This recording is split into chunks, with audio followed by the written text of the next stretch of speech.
Hi everybody, Miss A here. I am at home, I'm safe. I hope you are all doing the same, staying indoors, washing your hands, working on your studies, and hopefully getting some creative time in there, some exercise as well.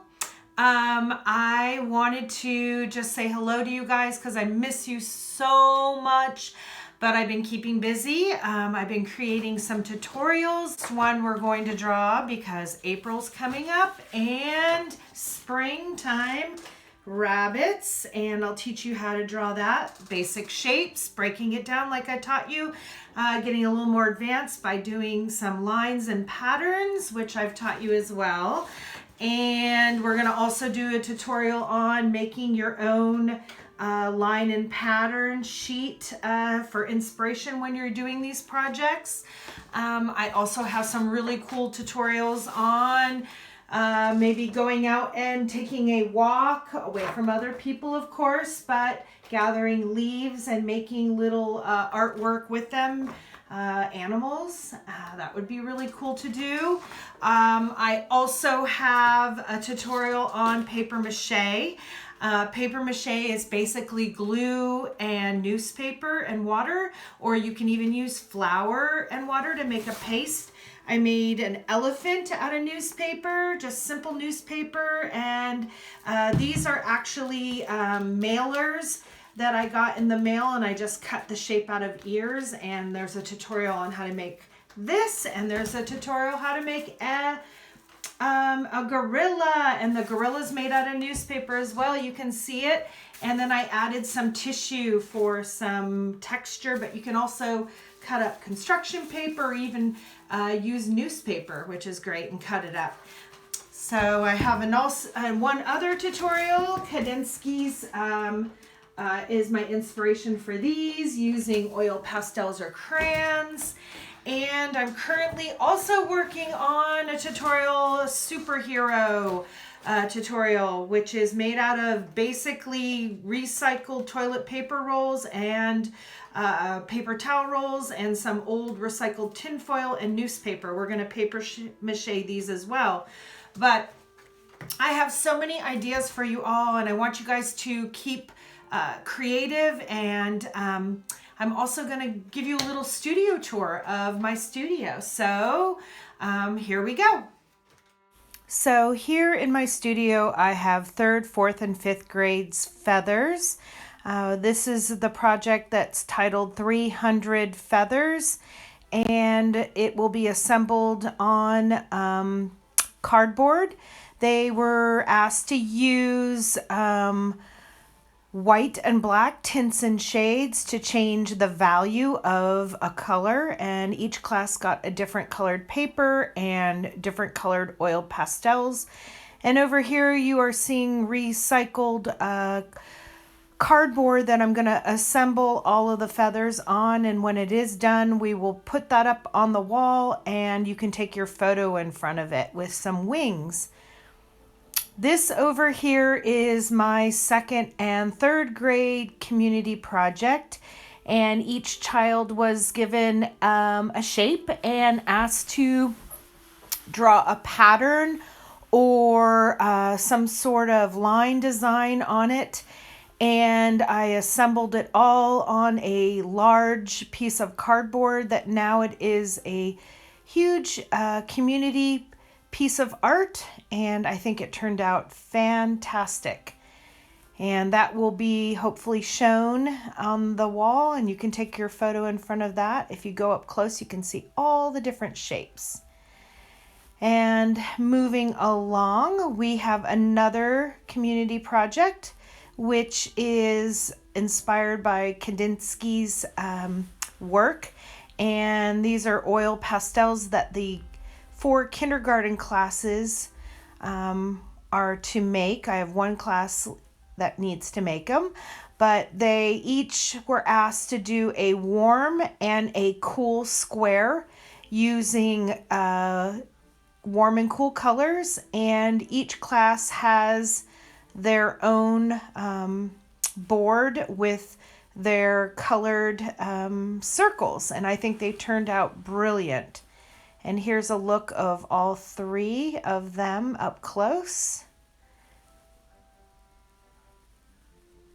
And here's another shot of first and second grades community project.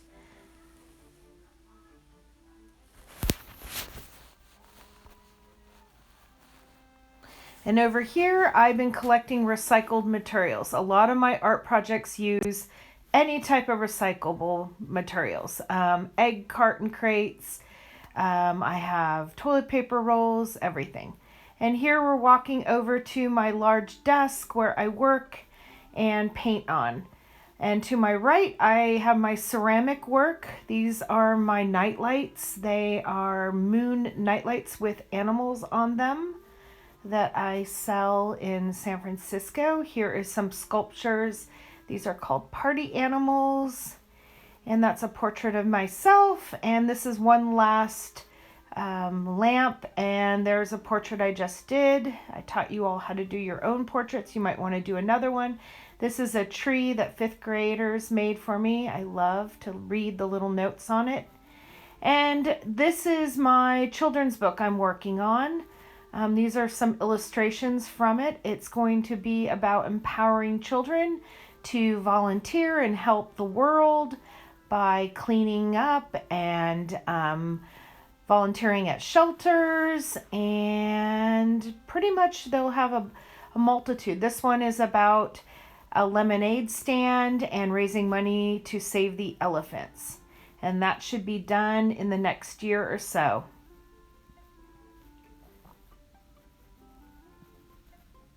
Here I have my journal. I like to journal and do little art journaling, and my friend and I, she's an artist as well.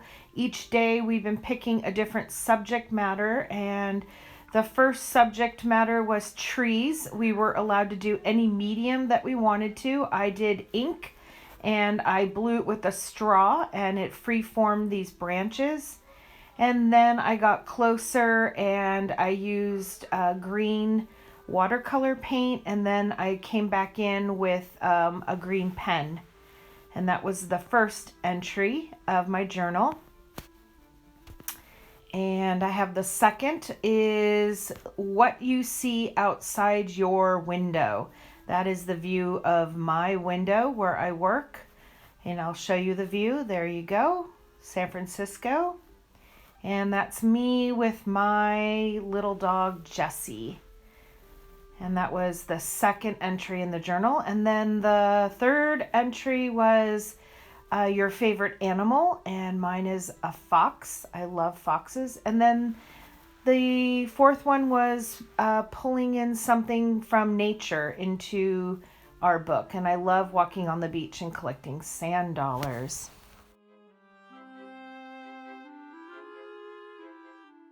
So that is one of my journals that I started, and you too could make a journal where you could do artwork every day and pick a subject matter. Really, all you need is some blank paper. I use white, but if you don't have white, if you have another color, maybe a light color, and all you need is paper and a stapler. So here's a piece of turquoise paper and some white paper. I could fold that whole thing in half and staple it to the left and make a journal out of that. Or I found some small paper and I made a cover that I'm going to decorate. And opening it up, I put a staple on the left, but opening it up, you'll find 10 sheets of paper inside. And I can use this as a journal as well.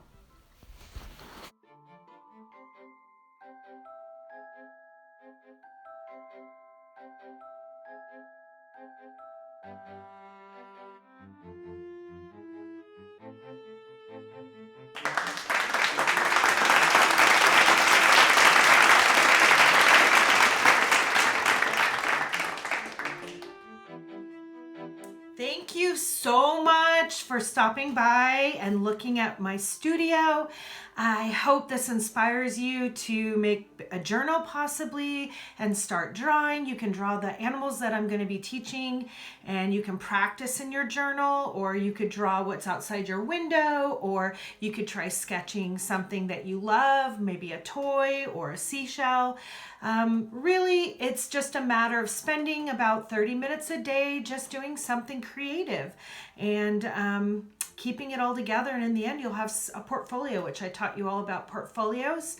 And I'm going to continue putting together some of the work here that I have, and I'll be showing it to you. And stay tuned, be safe, and remember, if you can imagine it, you can make it, and you can change your world. Bye for now. I miss you all.